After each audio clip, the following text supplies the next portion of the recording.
Yo, what's going on, snipers, and welcome back to our Halifax Raiders Draft to Glory franchise mode here in NHL 24. So in last episode, we had another season simulation, and of course we have made it back to the playoffs with a record of 49, 28, and 5, which I feel a little bit more safer going into the playoffs with that type of record because we didn't finish in first place, and it seems like a President's Trophy is a curse. But I still don't really know what's in store for this team, because we could either have maybe our best run yet, or we could be another first round exit, another second round exit. Like, we've never made it to a conference finals, and we're nearing kind of the end of the series, which is kind of crazy. We probably have another, I think at least another 6-7 seasons left of this, but we are winding down on time quite quickly because we can't make it that far in the playoffs. So hopefully this is the year that the team can change everything and win a Stanley Cup, because if they can, at least that will extend the series a little bit longer than usual. But anyways, we're going to be taking on the Florida Panthers here in round one, who went 46, 26, and 10. So they were a pretty solid team, and they do have a pretty solid roster. I'll show you guys their lineup here, and then we'll get into your guys' comments about last episode. But they're a very balanced team in a sense, but they do have a little bit of a lack of depth. You can see that they have a very solid top line with Gamache, who just won the Richard as a 19-year-old, which is kind of crazy. Michael Porter and Damon Pedersen. I was actually looking at their stats quite a bit here, and Anton Lundell is obviously the longest serving Florida Panther, and it seems like this team actually has not made the playoffs since 2032 based on his stats. So this team hasn't been in the playoffs in 7 years. They had a lot of time to rebuild, where they ended up grabbing Pedersen, Gamache. I think McDonald was part of those draft picks that they drafted. Even Chris Whitmore, and they did bring in some good free agent signings, I guess, too, like Joseph Commodore, who is originally a Flyers pick. So they did change up their team quite a bit over these last 7 years, and they're looking to get back into these playoffs and do some damage. So hopefully, since in a way we have more experience than them, hopefully we could take advantage of that. Mind you, the fact that they have some really good stud players, that's a bit scary. We need to definitely contain Gamache, considering the fact that this guy just scored 60 plus goals, and he already has 2 seasons under his belt, and he's been very good in both of them. So if we can contain him, if we contain Pedersen, I think we have a higher chance of winning. But we also have other guys to contain, like Sale, for example, Porter, Lambert, McDonald kind of, and also Lindsay. The other guys I'm not too sold on, but they could also definitely contribute a little bit. And we also got to definitely contain like Whitmore, Commodore, and a couple other of their defensemen. And we got to find a way to score on Gabriel Dag, who's a pretty solid goaltender, full of X factors. Should be interesting to see how he ends up doing. He hasn't played in the playoffs since he was with the New York Islanders. I was looking. It looks like he might have went to a Cup Finals. I don't think he won, but back in 2035. So he can win in the playoffs, which is a bit scary. But hopefully we could find a way to beat him. And yeah, they don't really have the best depth options. So I think the main thing for us is containing their top guys. You can see their power play is really well built up. And same with that second unit, is pretty good too. So I think both their power play units are probably pretty decent. So if we can find a way to shut down those, I think we have definitely a higher chance of getting to that second round. But obviously this is a very solid first round matchup. It's definitely going to be pretty tough, I'd say, for us to beat them, but we should be able to, because of the fact that we're technically a deeper team on paper. But anyways, let's get into your guys' comments now, see what you guys have to say about our regular season. So the first comment is from Michael Dost, who says the defenders plus minus ratings were superb, and I agree. I think our depth plus minus in the sense was actually really good. However, obviously that could all of a sudden change in the playoffs, because if we look at the plus minus, like with Sea-Doo, he was a plus 36, which is great. You had guys like Kolesnik playing alongside him, who was a plus 48. But then you get to guys like Paco and Booze, who are more average defensemen. He was a plus 16. You had Mauricio Booze, who was a plus 30. So you had some really good plus minuses throughout the entire lineup.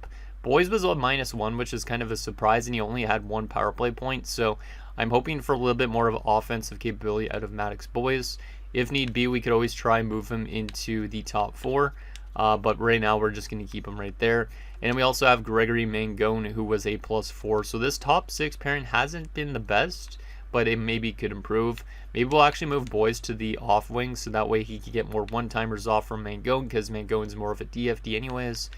And then goalie-wise, we're probably going to start with Burkov, but we could always turn to Solis this playoff run. Ahinen will be missing game number 1 because he was injured, so we will be having to run Vitaly Sherov in our lineup, which should be interesting, but it will give us time for Ahinen to fully get healthy, because obviously if we put him in now, he could get re-injured, and then we might not see him again for another month, which would be detrimental to this team's confidence, I think. The next comment is from Flame Husky, who says, I legit don't know what to expect, lol. Let's hope for a strong wind to push us all the way to the SCF, and then he has a sailboat, and yeah, I don't really know what to expect either with this team. I feel like I should expect technically early exits, but for instance, we could just randomly all of a sudden simulate well in the playoffs finally and to go on to win a Stanley Cup, but it will depend solely if this team is confident enough in themselves. Obviously, with the lineup being a lot different than it has been in prior years in terms of like balancing out the lines, I'm hoping that that could kind of make us a little bit better against other opponents and all that type of thing. It does suck having Sherov into our lineup right now because he's only at 75, but at least he is a serviceable player in terms of offensive capability. And then our final comment is from Ian.Nolove, who says, press conference time number 1. Relatively good offensive stats for the team during the regular season will be enough to demolish Dag with a ton of X factors. I'd say could be. Considering we're balancing out the the X factors throughout our lineup, I definitely think we could find ways to score on him. But it obviously depends on how good their defense does and how good their offense kind of balances out against us. Obviously, we could split up our DFDs if we want to, but it doesn't really work the best with chemistry. But anyways, yeah, we should be able to score on him, but it's going to be definitely a tough task considering he's probably one of the better goalies we've had to face in the playoffs before. Like a lot of the other times, it's been kind of more average goaltenders, while Dag is like an 85 and he's got tons of X factors. So he might be a type of goaltender that could just completely shut us out, and that would not be great. Number 2, who's Burnaby facing in the first round of the playoffs?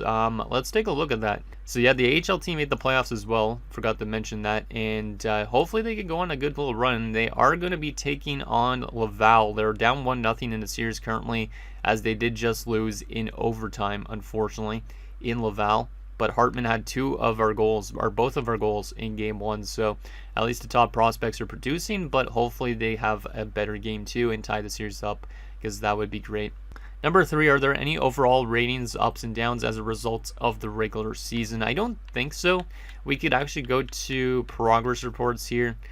In terms of like the NHL and the guys actually in the lineup, I don't think there has been any drop off or change much. Like, everybody still has their exact potential that they had when we drafted them, I think. Ahinen technically is an exact top 6, so he was more statistically based, I think, when we thought he was an elite player.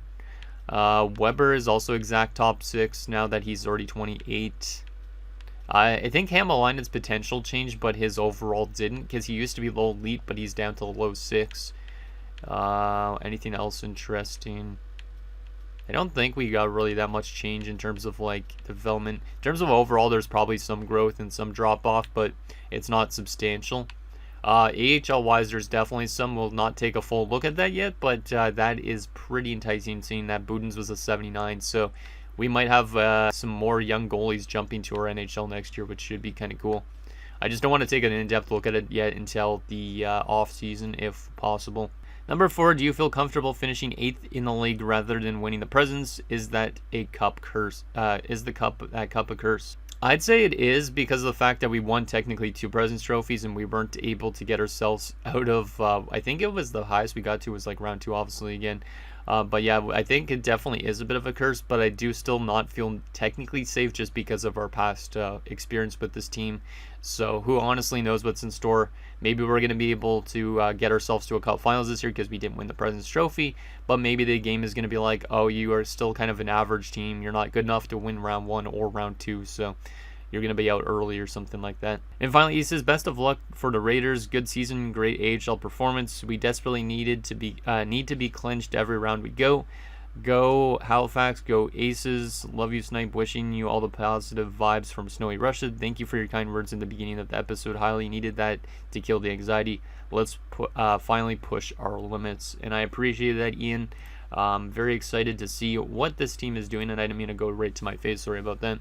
I had to look at my monitor. I was like, wait a second. But yeah, I appreciate that. I think this team should be able to do better, but like I said, the past experience always makes me a little bit skeptical with this team. But is this the year we could finally find ourselves somehow to a conference finals? Obviously, we still have to go through Florida here first, and then we have to go through another team in the second round, which right now, there's a chance it could be like Detroit, which we've obviously played before and we haven't had good success. New Jersey's also in the playoffs right now. I don't think we've ever played them.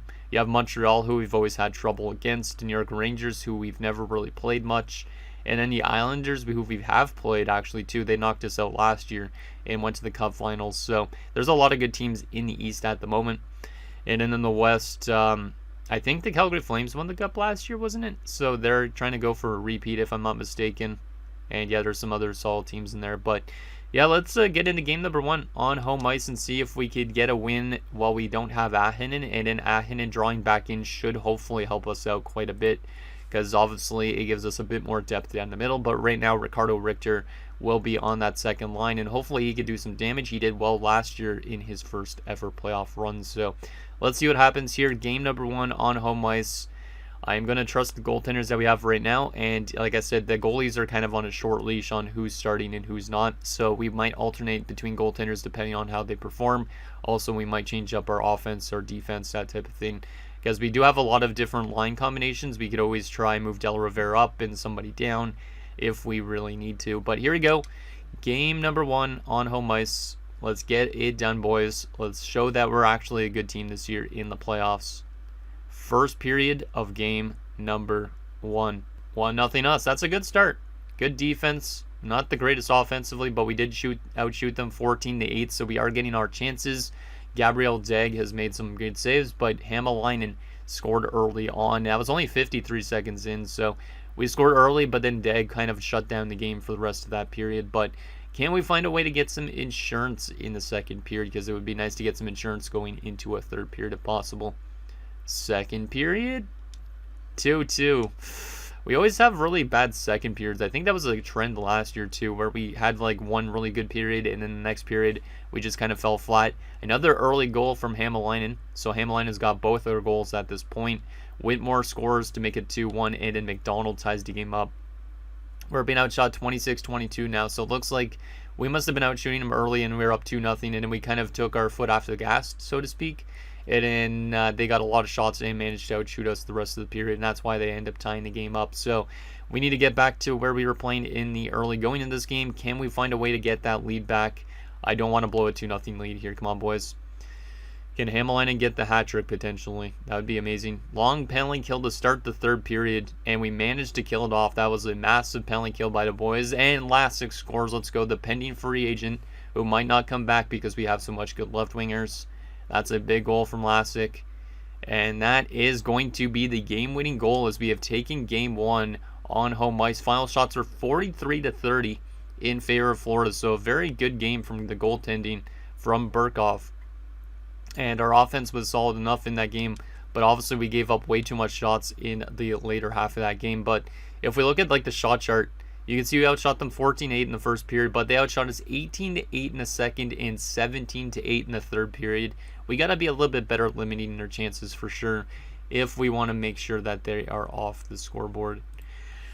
So let's take a look at our player stats anyways here. So Hämäläinen from Wilm and Lassick, Hämäläinen from Wilm, and Lassick from Hämäläinen and Wilm. So it was a one-line show in that game for our team. Our top line did it all, which is kind of nice, but obviously we need more out of our other lines as well if we want to win games. Every single one of them with 3 points except for Lassick, and they were all +3 as well. And then we had a bunch of guys on -1, which is not ideal, but that's okay. And yeah, Mateo Burkhoff with a 953 in game 1. We just need him to continue doing that going forward. So Hämäläinen in the first star, 3 points. Burkhoff the second star, and Wilm the third star. Kind of crazy that Wilm had 3 assists but no goals, because he's usually a goal-scoring guy, but he picked up a lot of assists there in game 1. The question is, do we want to make any adjustments for game 2? We will be, as Liam Ahinen is returning from injury, so that's a massive, massive win for our team to get him back. Sherov was not minus in that first game. He only played 9:37 though. So Richter will come in. Sherov will get jumped out. And then we will put him, yeah, he's already on the power play. Okay, that's good. So yeah, now our top 6 looks even better with Ahinen returning. And then yeah, Ricardo Richter drops down to the third line. He was a -1 in game 1, so hopefully he could get going a bit with Del Rovere as a good third line, just to give us a bit more depth scoring. But I kind of like the balanced approach better that Logan mentioned, because it kind of just spreads out our X factors a bit and makes us have like threats in every single line. So that way we could kind of have those matchup games where we have like our third line out there against like their first line, and there's still a very good stud player out there, so to speak. Obviously, our defense being as weak as it is, though, is a little bit skeptical, but it did well enough in game 1, and we got the good goaltending. Obviously, it would be nice to take a 2-0 series lead if we could get this next win. And our HL team lost another game, so they are on the brink of elimination, unfortunately, which kind of sucks. They did lose 5-2 there. And yeah, they need to win 3 straight against Laval. I don't think there's anything I could do to adjust your lines for the next game. So I'm going to have to probably just keep it the way it is. But that really sucks. I thought the HL team would do a lot better. But they're running into a good Laval team, it seems like, at the moment. Okay, let's get to game 2, because I don't want this episode to being like an hour plus long. But a lot of you guys apparently actually like an hour plus long episodes. So we'll see how long this episode ends up being. Here we go, game 2. We are on home ice again. Can we take a 2-0 series lead? That would be a great way to start off this new year, because obviously I'm recording this still in 2023, but you guys are seeing this in 2024. So can we take a 2-0 series lead? First period. 1-1. I'll take it again. Pretty similar outcome to last game. We were up 1-0 last time, but Ricardo Richter scores a power play goal. Great to see Ricardo Richter scoring, because like I said, that does show that our depth scoring is better, even if it was just a power play goal. And Brad Lambert tied the game up. Shots are 12-12. It's 1-1, so very even first period. Can we find a way to get that lead back? Second period. 2-2. Very similar outcome in this game so far. Wilm scores his first goal of the playoffs to make it 2-1 for us, and then Gamache answers back. So the 2 prolific goal scorers scoring, because Gamache is already going to become looking like a very good goal scorer, considering he just scored 65, while Mauricio Wilm is the old dog who has been scoring for a long time.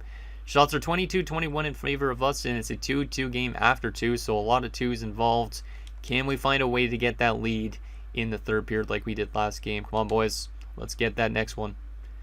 Let's get that next one. Power play for us, and Ricardo Richter again. And Ricardo Richter again. He scores his hat trick in game 2. What a boy he is. He's definitely showing that he's given us a little bit more depth scoring in our lineup. Misa then pulls them within 1, which is not ideal. Can we kill the rest of this game off? Come on, boys.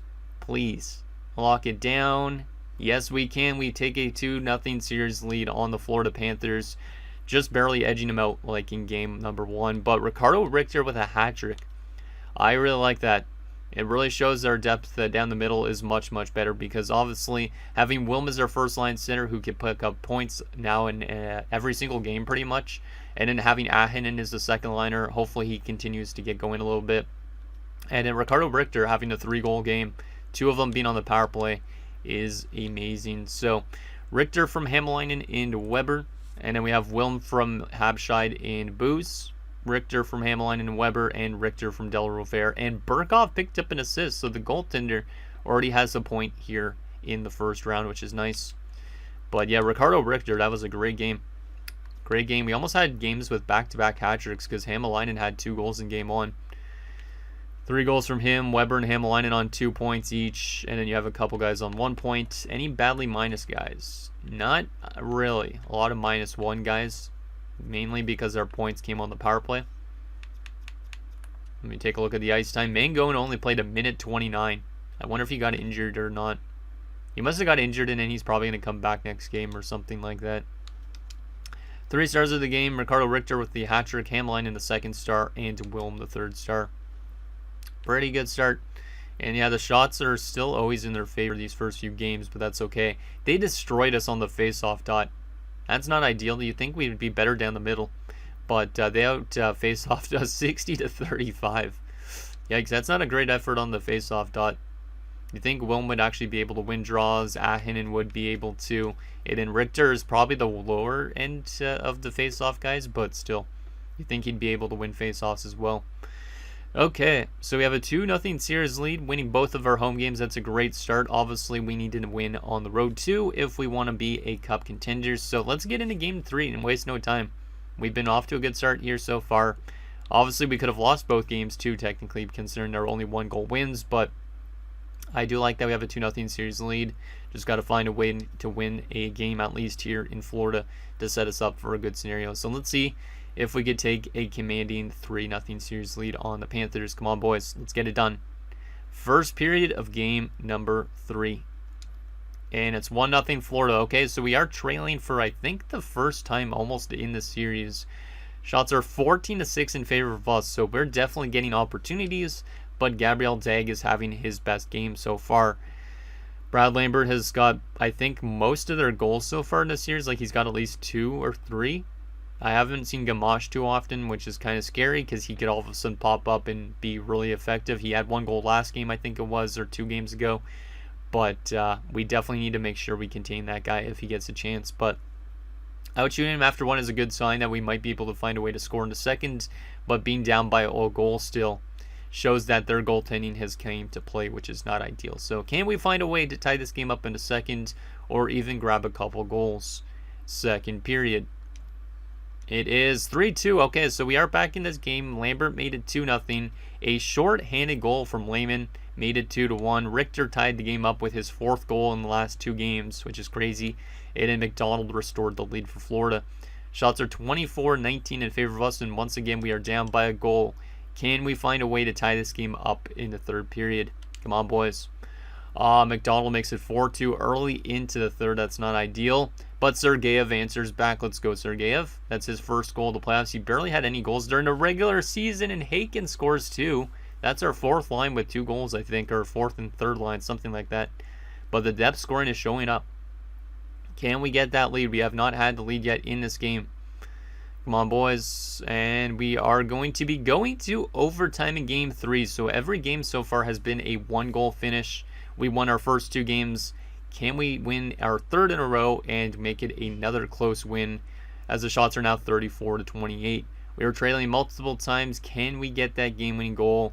And if so, who wants to be the hero for us? Let's see what happens in OT here in Florida. Power play early for us. We do not score on it. And then we score afterwards, and it's, of course, the captain, Mauricio Wilm. Let's go, Wilm. On our 39th shot on goal, we win 5-4. What a comeback from the boys. We are down 4-2 early in the third period, but we did not look back. And we are 1 win away from the second round, which is great. But hopefully the second round is a little bit better to us than it has been in the past if we get there. So Lehman from Sidu, that was a short-handed goal too, so that was a big goal from Lehman. Richter from Boys and Sergeyev. And then we had Sergeyev from Del Rivera. Haken from Anderson and Habscheid. The 4th line with the big goal to tie it up. And then the game-winning goal, Wilm from Hamalainen and Sidu. Wilm and Hamalainen have been a very effective combo so far in this playoffs. And yeah, Sidu had 2 points. Sergeyev had 2 points, which is kind of nuts considering that guy usually doesn't do too much offensively. Like, he had 30-something points, but I think he only had like a couple goals this season, which is kind of nuts. But you can see the depth scoring has been very effective here in the early going of this first round. We did have a couple minus guys, but it was only the veterans mainly. Ahinen and Wilm, and then also Weber. Goaltending wise, Burkov wasn't the best, but at least he got the win, so I'll take it. And yeah, the 3 stars of the game, Brad Lambert had 3 points for them. McDonald had 2 goals, and he gets second star. So gave the 3rd star for us. So shout out to the depth for showing up and getting us another win. We are 1 win away from the second round, winning 3 straight games by only a goal. So we could be technically down 0-3 at this point, but I don't want to look at it that way. I want to look at it that we could close out these close games. So let's see if we can find a way to close them out, and then hopefully next round, if we get there, we find a way to get our offense being a little bit more effective and our defensive play improves a little bit too. But our AHL team has been eliminated, unfortunately, in 4 games. They did win game 3, but then unfortunately they lost by 1 there as well. So they technically could have won their series if they would have won game 1 in overtime, and in this game they won that one as well. But that kind of sucks. I want to actually take a look at Burnaby's stats throughout the playoffs. I know we're in mid-playoffs for us, but might as well take a look at how our AHL team did, considering they're an important piece to the future of this team. So Hartman and White did actually relatively well. Like, the depth scoring looks decent on a couple guys. Like, Cracknell and Fragapane were like point per game. So I think it was just the goaltending that didn't show up, it looks like, in the AHL playoffs. And a couple lines are very badly minus. Young Bernard Boucher in his first season, -5 in 4 games and had no points in the playoffs. So a little bit bad with some of these guys. And then, yeah, Bowden's had a .900 save percentage. You need much better out of a starting goaltender to win a Calder Cup and a Stanley Cup for that matter. So there is that. Let's take a look at who is going to end up winning this next game and who we're playing potentially in the next round, because who knows, maybe we might not get there still. We might lose 4 straight games, and then I might honestly have to retire from I'm joking. But I feel like if we get reverse swept, I will be not very happy. Not very happy. So every series in the Eastern Conference is actually tied at 2 and set for us. Almost. The Islanders and Carolina played today. And then in the West, a lot of 2-1 and 3-1 series at the moment. So we have the most convincing series at the moment, other than Seattle and Vegas, it looks like. Okay, here we go. Let's see what happens. Game 4. We're in Florida. Can we close out the Florida Panthers and hold off Gamache again for another game and get ourselves to that next round? Let's do it, boys. First period of game number 4. 3-0 Florida. Yikes. That is a disastrous period from Burkov. He has not played the best these last 2 games, so we might go to Solis next game, depending if we lose this one or not. But Lambert made it 1-0 early on. Then Lundell scores, and literally just after that, Gamache scored.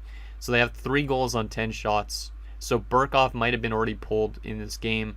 We're out shooting them, but we don't have any goals to show for it. They have 3 goals on. Like, they're shooting 30% at the moment, which is not good.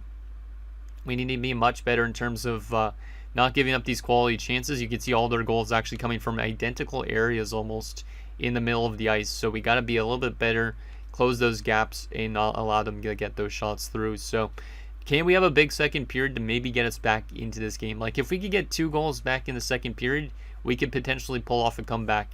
If we only get 1 goal, it's a bit tougher. If we get no goals, we're not going to win this game likely. But let's have a big second period and then hopefully take it from there. Second period. 4-1. That 1 goal from Lasik was good to have on the power play, but they answered literally right back, and look who it is again. It's Gamache. Of course, I had to talk about Gamache being quiet. He only had 1 goal going into this game, I think, but he has 2 here in this game. We're out shooting them 27-19. We're getting completely cheesed this game. Let's just see if we can build off something for next game, because I don't think we're going to win this game, but it would be nice to get some sort of momentum going into our next game on home ice. But not a huge fan of this performance from the goaltending, so I might go to Solis next game, even though Burkov has been decent at times.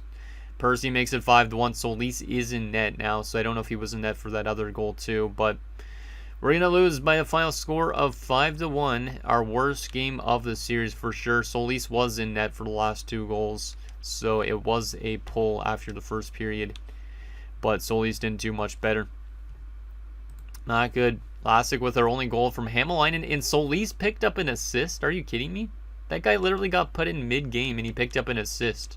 So our goaltenders have both assists here in the first round, which is kind of nuts. Like, Solis played 47 minutes and picked up an assist. And he was technically way much better. Like, Burkov allowed 3 goals on 6 shots. That's absolutely tragic. We need him to be much better if he wants to be that starting goaltender. And then our top guys were all -3 and worse. Almost everybody on the team was a minus that game. Okay, we might have to look at some adjustments. I know we're up 3-1 in the series, so we shouldn't get ahead of ourselves. But we need to make some adjustments. Maybe putting Solis in net will be that thing, but I think we need to make some adjustments here. Because technically, like I said, we could have lost every single one of those first 3 games, and in that game could have been the sweep. We could have got swept, technically, but we didn't. Which means we need to find a way to respond quite effectively if possible. So, let's start off with the goaltending. Solis will start next game. Defensively, can we do anything that still results in a plus? We could move Mangone up and Booze down. I think I'm going to put Maddox Boys into the top 4. even with that -1. But is there anybody that I could put in Mangone's spot? Do we have a depth defenseman? No, yeah, we have Turnbull. If I was to put Turnbull in for Mangone and move Boys up, does that negate the minus? Because if it does, maybe we'll run with that. It does. Okay, so we will integrate Jude Turnbull for a game. I know it might seem a little bit weird. Mangone isn't minus so far, but he's only averaging 10 minutes a game. So we are going to just make a subtle change to the defensive core a bit. Offensively, I don't think there's really much I want to split up. I could always swap Weber and Hamalainen, but Hamalainen's been great. I could swap Habscheid and Sergeyev, so we'll do that, even though Sergeyev might lose morale a little bit. We just want to put the two-way forward kind of guys on this fourth line, make it more defensive. And then Habscheid being a sniper, maybe he could get going with Richter and Del Rivera a bit. So a subtle change to our offense, a subtle change to our defense, and then our goaltending changes a little bit as well. We'll see if that's effective enough for our team to close out the series, because I am getting a little bit of doubt creeped into my team right now, considering the fact that every single one of our wins was only by 1 goal, and then we just got blown out there.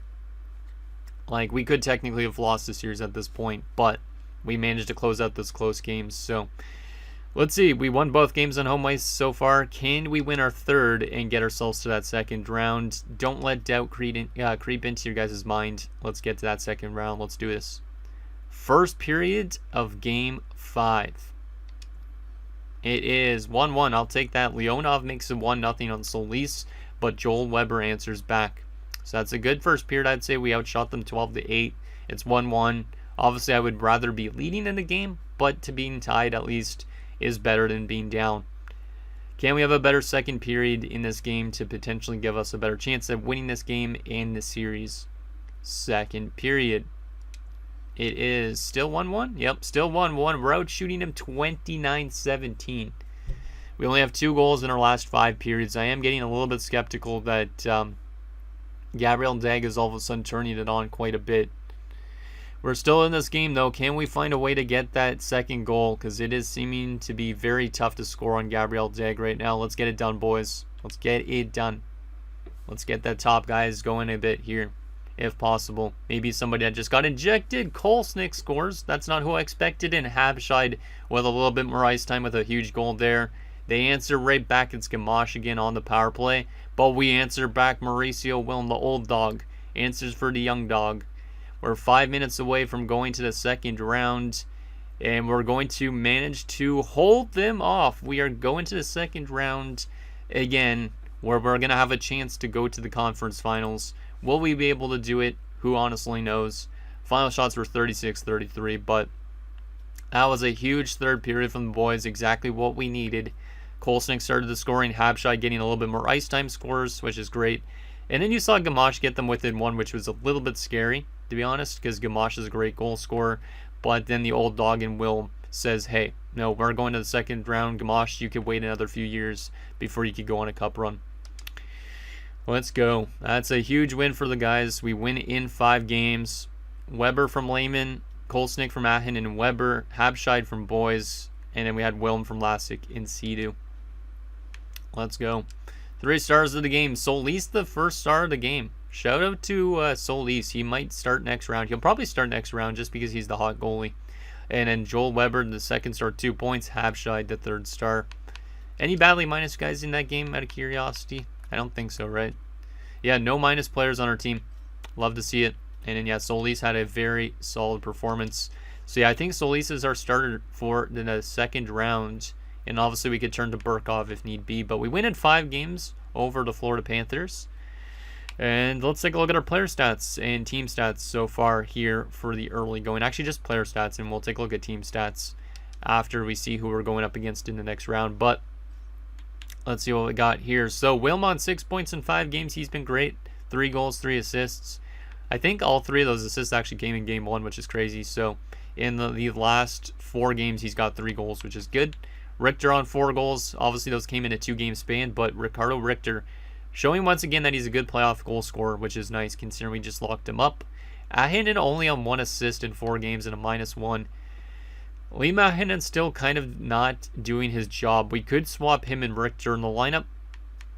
If you guys think that's something that would work well with this team, we could always try. And then it would be Ahinen and Del Rivera on the third line, and then Richter would be playing alongside Lehman, which would be interesting. So that would be 2 power forwards together, I think. And then you'd have a playmaker and a two-way forward on that third line. And then Anderson 1 assist as well. Like, when Anderson's doing as good as Ahinen, it's a bit problematic. Sherov only played 1 game and was solid enough. Hamalainen was fantastic, 7 points in 5 games, building off that great regular season. He's going to want to get paid in a few years for sure, which is a bit scary. Lassick on 4 points, not too bad from him as well. And Weber had 4 points as well, but was -2. Habscheid had 3 points. Lehman only 2 points. That's kind of a surprise. So our second line seemed to do worse, I think, than our third line almost. Aiken also had a goal, which is nice. And then Sergeyev and Weber had points as well. So every single forward on our team had a point, except for Sherov, who was only playing about 1 game. So yeah, everybody on the team had a point in that first round, which is awesome to see that depth showing up. How about defensively? Seadu had 3 points, was -2. Boys had 2 points, was +2. Kolsnik 1 goal, -1. Booze 1 assist, +1. Turnbull had nothing. Mangone had nothing. Paco had nothing. Okay. So the defense was not too bad, but once again, our top DFDs were minus in a first round. So we might want to split them up, but it might be tough with chemistry. And then goaltending-wise, yeah, Solis was really good in those 1.5 games he played, even though he did technically lose that 1 game. And yeah, Mateo Burkov, not the best stats. He might be back in next round at some point, depending on how Solis does. But there is that. We get redemption for our AHL team getting knocked out in round 1, and we get to round 2. The real question is now, who are we playing in round number 2? Is it a team we've played before? Is it a new team that we've never played before? It's the New York Rangers. Okay, we've never played New York, I think, in the playoffs, if I'm not mistaken. They did knock out the Montreal Canadiens, and Detroit has been eliminated, and the Islanders. So the 3 teams that have knocked us out in the second round prior to this, I'm pretty sure, have all been eliminated, which is amazing. But we do have to run through the Rangers, who went 46-30-6 in the regular season. Once again, we'll have home ice advantage. They were 7-3 going into the playoffs, just like us. So that's a bit scary. Let's take a look at how they simulated compared to us regular season-wise and playoff-wise, and then we will take a look at what their lineup is made of. So if we go Eastern Conference, they were the 7th seed with 98 points. We were the 4th seed. They scored more goals per game than us. Oh yeah, they might have like some of those really high goal scorers from the regular season that were up there in points, if I remember right. Like they might have that Afanaganov guy or whatever his name was. 3.99 to our 3.73. They were worse defensively though. 3.35 goals against per game. We allowed 2.98. And in power play wise, they were 25.4%. We were 23.2. So they were better power play wise and offensively. Meanwhile, we were a better defensive team. Their penalty kill was somehow worse than ours, which is kind of a surprise. And yeah, that's pretty much that. They had identical records on home ice and on the road, which is kind of weird. Okay, what about playoff-wise so far? How have they been simulating? Let's see, Eastern Conference, let's just sort by wins here. So they are 4-2. They won in 6 games. In the first round, they were scoring 3.67 to our 3.4. They were allowing 3 to our 3.2. So they're better offensively right now and better defensively. They have played 1 more game right now, though. We're better on the power play by a large margin by 7%. Actually, more than 7% even. By like 10% almost, or more than 10%, like 15%. I don't even know the math. I don't want to even do math right now. Their penalty kill, though, has been much better than ours. So it depends if our power play can score against their penalty kill, looks like. And yeah, we're 3-0 on home ice. They're 2-1 on home ice and on the road. Okay. What is their lineup looking like? Because I feel like they're probably a really good team. Just based on the fact that I'm thinking now that, if I remember right, seeing a bunch of their top guys in the top of the point charts in the regular season. Let's see what they are made of. New York. Yep. They don't have that Afanaganov guy anymore. I think he's in this series, unless it was my Jet series that he was in. But Bryant Lindsay, 93 overall high elite forward who was drafted 3rd overall 7 years ago. Yikes. He's got 8 points in 6 playoff games right now. How much points did he have in the regular season? 106. Yeah, I thought so. He's had 3 straight 100-point seasons. This guy is really good. And he's only 24. And then you have Ville Koskinen, who I think has won Selkies before. Yup, this guy's a machine too. He's had 6 straight 100-point seasons. Holy moly. And playoff-wise, he's got 12 points in 6 games. Oh my god. Okay, and he's got 100 playoff games of experience. So this New York Rangers team, despite being the 7th seed, have a ton of experience in their lineup, which is something we don't really have. We do have experience, but only to the 2nd round. So I am really scared about that. Koskinen was a 6th overall pick in 2029. I forgot who we took in 2029, but man, that is crazy. They also have Dennis Elliott, who is very average. I don't know why he's playing on the top line unless they have an injury. 6 points in 6 games, though, so he's playing well next to these guys. Not a surprise on that front. Second line, Francis Frotz, Stefan Geoffrion, and Philippe Massar. Very weak second line. Like, they don't really have the best depth on this team, but they do have 2 stud players. So I can kind of see why they dropped off in terms of the standings, but when they have 2 really good stud players, it doesn't matter too much. Capo Caco is still there at 38, which is kind of crazy. Dallas Higgins and Nathaniel Doig. In a 4th line of Ben Carson, Mikko Heino, and Marcus Kavasha. So yeah, it's a very mid team, the rest of it. They are actually a pretty old team on this forward core. Mostly everybody is 28 and older, except for a couple of their guys. Defensively, not the best defensive core either. They might be a cheese defensive core. Antti Junila is decent. Simon Nemec is decent, but he's dropped off a lot because he's 35 now, which is kind of nuts. Jan Spruks, 20-year-old defender. Marcel Boussier, who's 26. Michael Bouchinier, who's 75 at 35. And Nelson Nightingale at 24, who's only a 73. So this defensive core is not very good, which means they probably have a lot of money tied up on these guys. Yep, $25 million plus on those 2 guys alone. But it makes sense when your depth is not that good. Unless like guys like Capo Caco is getting paid a lot. No, he's not. Yeah, this guy's definitely retiring here this season. Goaltending wise, they don't have the best goaltending either. Oh my goodness, no. Owen Gove. I let this guy go without even giving him a chance in the NHL, and he's now a starting goaltender for the New York Rangers, unless they have a goalie injury, which they might. But, actually, no, he's definitely their starter. He played 57 games this year. He's played 3 years in New York with mediocre regular seasons, but his playoff numbers so far this year have been pretty good. Last year, not so much, but Owen Gove, 28 years old at this point already.